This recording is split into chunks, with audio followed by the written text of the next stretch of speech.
महाराष्ट्राच्या विधानसभेच्या अध्यक्षपदी ॲडव्होकेट राहुल नार्वेकर साहेबांची आज बिनविरोध निवड झाल्याबद्दल मी त्यांचं मनापासून अभिनंदन करतो। त्यांना पुढील वाटचालीच्या करता शुभेच्छा देखील देतो।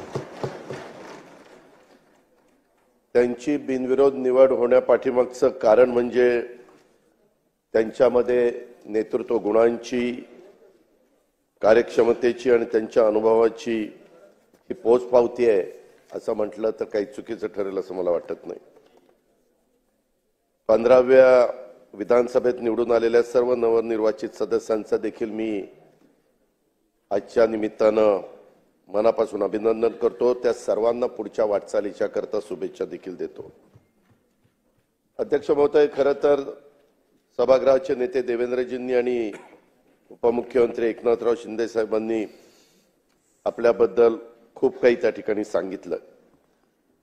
मला आठवतं राजकीय जीवनामध्ये जी 35 वर्षापूर्वी मी सुरुवात केली आणि त्यावेळेस आम्ही सभागृहामध्ये जयंत पाटील, आर पाटील, मी, दिलीप वळसे पाटील अशा आम्ही 4-5 लोक 90च्या बॅचचे आलो आणि तेव्हापासून काम करत असताना मी नेहमी एक बघितलं की राज्यामध्ये वेगवेगळ्या भागामध्ये चांगले कार्यकर्ते आपल्यातनं पण तयार करायचे आणि दुसरे पण त्या ठिकाणी आपल्याकडे कसे येतील त्या ठिकाणी पाहायचं। तुमच्या राजकीय जीवनाला सुरुवात झाली त्यावेळेस तुम्ही शिवसेनेमध्ये होता। प्रवक्ता म्हणून तुमचं कामकाज आम्ही टीव्हीवर बघायचो, इतर ठिकाणी ऐकायचो आणि त्याच्यातनं एक दिवस मी आपल्याला म्हणालो की राहुलजी, आपल्याला पटो किंवा न पटो एक लोकसभेची जागा आहे, तिथं आपण उभं राहा। तुम्ही जरा नाही म्हणत होता, परंतु मी फार आग्रह केला। वास्तविक त्यावेळेस मोदी साहेबांची लाट होती आणि त्या लाटेमध्ये मी म्हणणारे सगळे पराभूत झाले। परंतु तेव्हा मी आपल्याला असाही शब्द दिलेला होता की जर अपयश आलं तर तुम्हाला विधिमंडळामध्ये निश्चितपणे प्रतिनिधित्व देण्याची जबाबदारी आम्ही लोक घेऊ आणि तशा पद्धतीने जबाबदारी वरच्या सभागृहामध्ये तुम्ही त्या ठिकाणी पार पाडली। ही तुमची ह्या विधिमंडळातली सुरुवात। विधान परिषदेमध्ये आपण उत्तम काम करत होता। आपली वकिली अतिशय चांगल्या पद्धतीने प्रख्यात वकील म्हणून तुमची ओळख, अभ्यास मी त्या ठिकाणी पाहायचो। नंतरच्या काळामध्ये माझं जसं लक्ष असं असायचं तसंच लक्ष आमच्या आत्ताचे मुख्यमंत्री त्यांचंही असतं आणि मी तुम्हाला तिकडनं इकडे आणलं, त्यांनी मला माझ्याकडनं त्यांच्याकडे घेऊन गेले आणि कुलाब्यातनं तुम्हाला उमेदवारी दिली। कुलाब्यात तुम्ही चांगल्या मताधिक्याने विजयी झाला। तसं बघितलं तर त्या मतदारसंघाची आत्ताच देवेंद्रजींनी साधारण ओळख सांगितली आणि तुमचं असणारं काम हे आम्ही सगळ्यांनी गेले काही दिवस बघतोय। पाठीमागच्या काळामध्ये आम्ही सरकारमध्ये असताना देवेंद्रजी ज्यावेळेस बोलायला उठायचे त्यावेळेस देवेंद्रजींच्या पाठीमागे बसून वेगवेगळ्या पद्धतीची माहिती, वेगवेगळ्या ह्याच्याबद्दल काही दाखले वेगवेगळे देण्याचा प्रयत्न देखील तुम्ही करायचा। अशा पद्धतीनं आम्ही सगळ्यांनी तुमचं काम बघितलंय। मागच्या वेळेस 2.5 वर्षांनी ज्यावेळेस एकनाथराव शिंदे साहेब राज्याचे मुख्यमंत्री झाले आणि त्यावेळेस तुम्हाला भारतीय जनता पक्षाच्यामुळं अध्यक्षपदाची संधी त्या ठिकाणी मिळाली। 2.5 वर्षापूर्वी विद्यमान उपमुख्यमंत्री एकनाथराव शिंदेंच्या नेतृत्वाखाली सरकार स्थापन झाल्यानंतर आपली निवड ही देवेंद्रजींनी आणि सगळ्या महायुतींनी केली आणि आज आपलं महाराष्ट्र विधानसभा ही देशाला दिशा देणारी विधानसभा आहे। या विधानसभेत जेव्हा कायदेशीर पेच प्रसंग उभा राहिला तेव्हा फक्त महाराष्ट्राचं लक्ष इथं नव्हतं, उभ्या भारताचं आणि विधिमंडळ जेवढी काही कामं करतात त्या सगळ्यांचं लक्ष तिथं होतं, कारण आपलं हे कायदेमंडळ आहे। तेव्हा अध्यक्ष महोदय, थोड्याशा मनाला वेदना व्हायच्या, कारण विरोधकांनी ताळतंत्र सोडून अध्यक्षांच्यावर वैयक्तिक टीका केलेली आम्ही त्यावेळेस पाहिली। पण अशा काळात देखील आपण आपला संयम न सोडता कायदेशीर प्रक्रिया पूर्ण करून ऐतिहासिक निकाल या बाबतीमध्ये दिला आणि आपण दाखवलेला संयम हा महाराष्ट्राच्या विधानसभेला परंपरेला साजेसा अशा प्रकारचा होता। आज या प्रसंगी बोलताना मला कुठलं राजकीय भाष्य करायचं नाही, परंतु मागील काळात एक नाही तर 2 राष्ट्रीय पक्षामध्ये त्या बाबतीमध्ये फूट झाली आणि हा मुद्दा संविधानिक होता, न्यायिक होता, संवेदनशील होता, परंतु आपण त्याचा फार बारकाईने अभ्यास केला, जसा उल्लेख सुरुवातीला मुख्यमंत्री महोदयांनी केला. आणि एक निष्णात वकील असल्यामुळे आपल्याला न्यायालयीन प्रक्रियेबद्दल दांडगा अनुभव होता आणि अनुभव आणि कायदेशीर विद्वत्ता यामुळे आपण अतिशय कौशल्याने हा विषय हाताळलेला सर्वांनी पाहिला. त्याच्यामुळेच आपल्याला याबद्दल जी कमिटी केली त्याचं अध्यक्षपद देण्याचा निर्णय लोकसभेचे अध्यक्ष महोदयांनी घेतला. 14व्या विधानसभेचे अध्यक्ष ज्यावेळेस आपण निवड झाली आणि झाल्यानंतर आपण केलेलं भाषणामध्ये त्यावेळेस तुम्ही म्हणाला होता की the speaker has to speak less and listen more. गेल्या 2.5 वर्षाच्या काळात आपण हे वाक्य खरं करून दाखवलं, हे आम्ही सगळ्यांनी पाहिलेलं आहे. मी त्याच्याबद्दल आपलं खरोखरीच मनापासून अभिनंदन करतो, मनापासून कौतुक करतो. अध्यक्ष महोदय, मगाशी बोलत असताना एकनाथराव शिंदे साहेबांनी पण काही भूमिका इथं मांडण्याचा प्रयत्न केला. त्यावेळेस समोरचे म्हणाले की बाबा इथं अध्यक्षांचं अभिनंदन असताना हे मुद्दे कसे येतात. परंतु अध्यक्ष महोदय, हे कायदे मंडळ आहे. शेवटी इथं ज्या ज्या गोष्टी घडतात, आज सभागृहाचे नेते काय बोलले, समोरचे लोक काय बोलले, इतर सहकारी काय बोलले, निवडणुकीच्या काळामध्ये आपण सगळ्यांनी बघितलं अध्यक्ष महोदय, अनेक जण स्टेजवर संविधान हातामध्ये घ्यायचे. संविधान हातामध्ये घेतलं म्हणजे संविधानाबद्दल आदर वाटतो का? आणि जे संविधान हातामध्ये घेत नाही त्यांचा आदर नाहीये का? असं नाहीये. प्रत्येक बाबतीमध्ये संविधान दिनाच्या संदर्भातली सुरुवात आणि इतर दाखले हे मगाशी इथं दिलेले आहेत. परंतु सर्वांना संविधानाच्या बद्दल तरतुदी त्यांनी एकतर त्याच्यामध्ये नुसतंच हातात घेतलं. मगाशी तर एकनाथराव म्हणले शिंदे साहेब की ते कोरच होतं, त्या खोलात मला जायचं नाही. परंतु संविधानाच्या तरतुदी त्यांनी एकतर वाचल्या नाहीत असं माझं मत आहे, किंवा वाचून ते त्यांचं उल्लंघन करत आहेत असं त्याच्यामध्ये म्हणावं लागेल. अध्यक्ष महोदय, संविधानाच्या अनुच्छेद 188 मधील तरतुदीनुसार प्रत्येक निवडून आलेल्या सदस्यांनी त्यांचे स्थान ग्रहण करण्यापूर्वी शपथ घेणं हे आवश्यक आहे. हे आपल्यालाही माहिती आहे. शपथेवर बहिष्कार म्हणजे या तरतुदीचा सरळ सरळ भंग आहे. मला त्या दिवशी प्रेसने विचारलं पहिल्या दिवशी, अरे कोणी बहिष्कार घातलाय?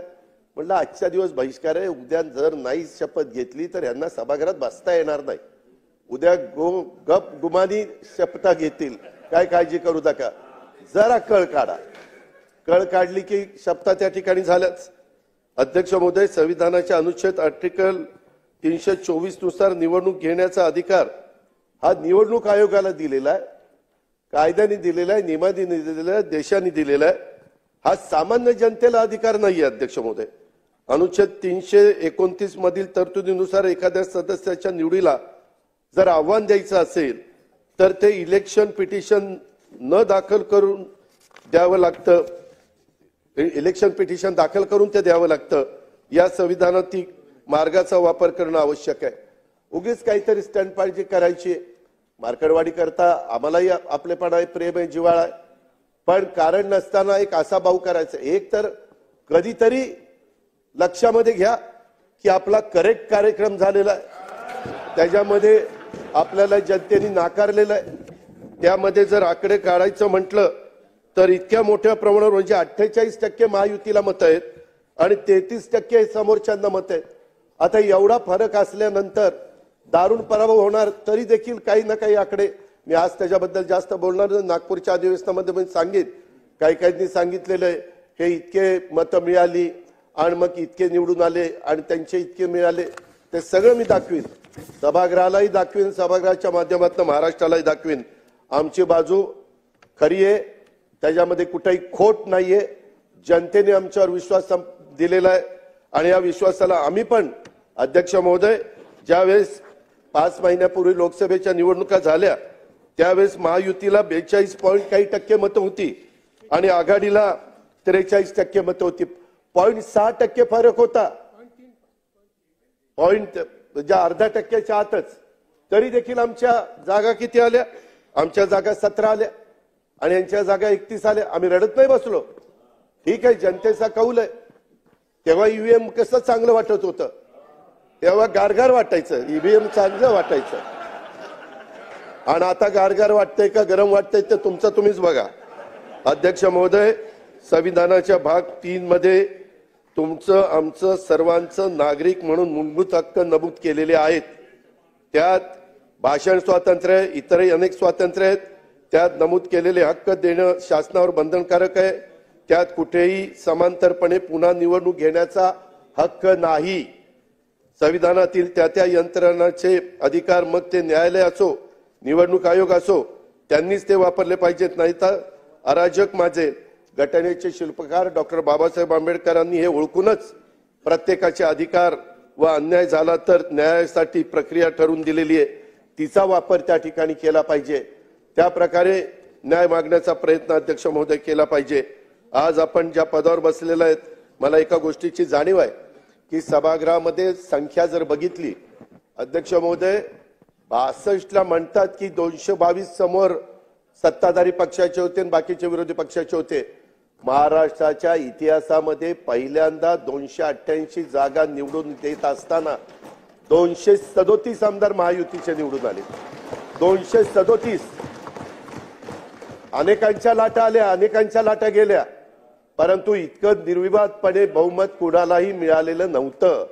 अरे मान्य करा, आता कुठेतरी डोळे उघडा. लोकही म्हणतील की काय चाललंय यांचं, किती दिवस रडीचा डाव खेळणार आहे. खुल्या मनाने आम्ही जसं लोकसभेला खुल्या मनाने मान्य केलं आणि नंतर पुन्हा तिघांनी ठरवलं की आता पुन्हा लोकांच्या समोर जायचंय, आमदार तर निवडून आले पाहिजेत, सरकारशिवाय निर्णय घेता येत नाही. आणि त्याच्यातनं आम्ही लाडकी बहीण आली.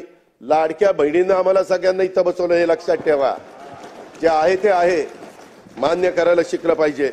अध्यक्ष महोदय, एक गोष्ट खरी आहे, परंतु आता इथून पुढे सभागृहाचं कामकाज चालत असताना इतकं मोठ्या प्रमाणावर गुलाबी जॅकेट आज इकडे दिलंय, काय अडचण आहे? अडचण आहे. मुख्यमंत्र्याला दिलंय. आता तुम्हाला गुलाबी, तुम्हाला कलरच कळत नाही, आता कलर पण विसरायला लागले. काय करायचं काय? 208 कलर विसरायला लागले. हा मला यांनी सांगितलं 208. त्याच्यामुळे अध्यक्ष महोदय, आम्ही कुठली जॅकेट घालायची, काय घालायची ते आमचं आम्ही घालू ना. तुम्हाला जॅकेट घालायची का नाही घालायची ते तुमचं तुम्ही ठरवा. त्यामध्ये अध्यक्ष महोदय, इथून पुढे मुख्यमंत्र्यांनी सांगितलेलं ते खरं आहे. अध्यक्ष महोदय, खूप जण आम्ही तुमचं चेंबर बघायचो, आम्हाला ते चांगलं वाटलं, तुम्ही लगेच मुख्यमंत्र्यांचं केलं, नंतर आमच्या दोघांची केली, म्हणजे उपमुख्यमंत्र्यांची. पण बाकीचे म्हणतात काय आम्ही काय घोडी मारलीत का? काम चालू आहे. इतरांचे पहिला ग्राउंड फ्लोअर झालंय, आपल्याप्रमाणे माझंही काम चालू असतं. ओके ओके, मग हरकत नाही. ते काम चालू आहे तर आम्ही कुठेही निधीची कमतरता पडून देणार नाही. अध्यक्ष महोदय, काही काही गोष्टी सभागृहातल्या लोकांच्या करता, सन्माननीय सदस्यांच्या करता ह्या झाल्या पाहिजेत. कधी कधी आपण लक्षात घेत नाही, परंतु मनोरा आमदार निवास हे वेळेमध्ये पूर्ण करण्याच्या करता ह्या बाकीच्या सगळ्या आमदारांच्या करता फार गरजेचं आहे.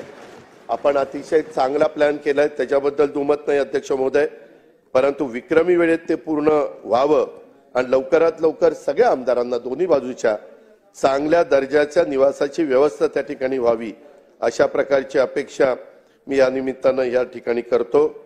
एकंदरीतच आपली आज विधानसभेच्या अध्यक्षपदी बिनविरोध निवड झाल्यामुळं त्यांच्या व्यक्तिमत्वावरील सर्वपक्षीय विश्वासाचं हे दर्शन आहे. मी त्याच्याबद्दल विरोधी पक्षाच्या पण सन्माननीय सदस्यांचा, त्यांच्या गटनेत्यांचा पण आभार मानतो की ही निवडणूक बिनविरोध करण्याच्या करता त्यांनी पण मनाचा मोठेपणा दाखवला.